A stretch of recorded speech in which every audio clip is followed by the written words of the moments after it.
Donc on s'est retrouvé à la mi-mars, comme tout le monde, à faire face à la tempête Covid-19, la tempête mondiale, hein.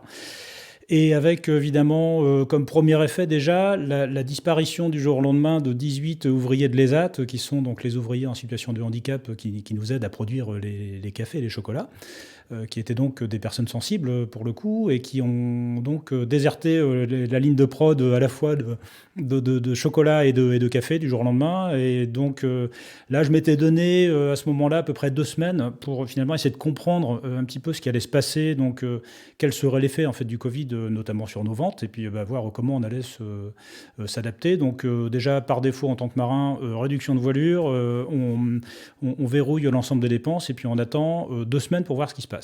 C'est une situation qu'on a vécue de manière un petit peu étonnante, où on avait l'impression d'être finalement un peu déconnecté même de la réalité. C'était assez irréel finalement tout ça.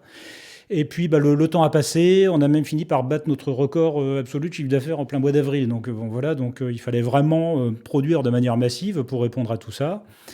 Et donc finalement, Grain de Sale est passé globalement à travers, mais avec quand même de grosses interrogations au début, puisque ça pouvait même bloquer l'intégralité de la machine. On n'aurait peut-être même pas été en mesure pourquoi pas, d'exporter même des vins sur New York. Enfin, il y a eu beaucoup d'enjeux en fait qui au début nous ont beaucoup interrogés. Il va falloir s'adapter. Le monde de maintenant et à l'avenir ne sera plus tout à fait le même qu'avant quand même, hein.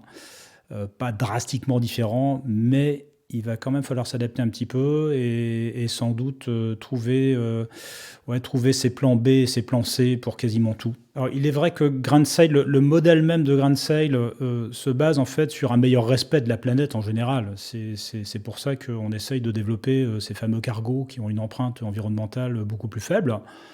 Après, il est très clair que nous, on n'avait pas du tout imaginé cette contrainte quasi biologique qui nous est tombée dessus. Donc là, c'est encore une autre dimension auquel il va falloir qu'on s'adapte, hein, pour être également en mesure de pouvoir gérer au mieux, en tout cas, ce genre de phénomène.